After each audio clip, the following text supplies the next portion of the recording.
what did you think today about the talk that you've just heard? I agree with Robert. I think the newspaper industry, the inky-fingered print-based industry, is in trouble, and it's not cyclical. It's not really an issue of the recent problems with finance. It's actually more systemic. I liked what he had to say. I think that too few scholars in journalism know very much about economics, and I think that's a real problem. I think one of the main messages I came away with was that nothing fails like success. In other words, once you're successful and you repeat the same patterns over and over again in the same business model, that's probably one of the most surefire ways of failing. That you have to learn to reinvent yourself while you're successful. And I think the newspaper industry here and in the States has not done that. And I think they're inherently incredibly conservative with a small c. They don't want to change. But the other few things that he said that I thought very interesting was about the regional and local market and how they might be supported and helped, and how this new tier of entrepreneurial journalists are going to be springing up and changing the whole ecology of news and how it's delivered. I think that's a really positive and quite an empowering voice for not citizen journalism, that's yesterday's news, but people who are concerned about maybe campaigning or the community, or just genuinely interested in talking to people and communicating, can set up shop on their own. And it's finding ways of encouraging and developing that kind of journalism and linking those people together.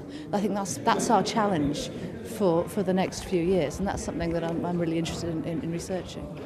In the speech, Robert made some quite sweeping statements. Do you agree that newspapers deserve to die? I think all businesses that manage themselves badly, yes, deserve to die. Yeah, I would agree. I think any business, whether you're a sweet shop or a newspaper, if you manage yourself well, no, obviously you don't deserve to die. But I think actually that's not how business works. There's no deserving in market considerations. Markets determine what survives through profitability and through the profit and loss statement at the end of the financial year, and you can't get around that. So if you've basically messed up in that area, the law of economics says yes, you do deserve to die. And also some comments were made about the journalists in training needing to take a more entrepreneurial approach to their future. At the University of West England, do you have that kind of approach? Yes, indeed we do. I think every university that teaches journalism one way or another has over the last few years adopted that kind of education, or that kind of curriculum-based, entrepreneurial-based curriculum.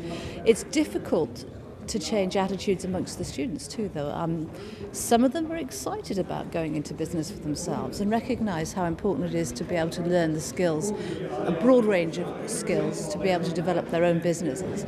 Others are very reticent, and actually, to be honest, my experience is the majority are quite reticent. I think the hope is that they will get a job, someone will employ them. It's very, very scary walking into the brave new world after university, thinking that you're going to be your own boss, as it were, and set up your own company. And I think that transition is more of an emotional one, a psychological one, than a skills one. Yes, you're going to have to learn what a profit-loss account is, and you've got to learn all of that stuff.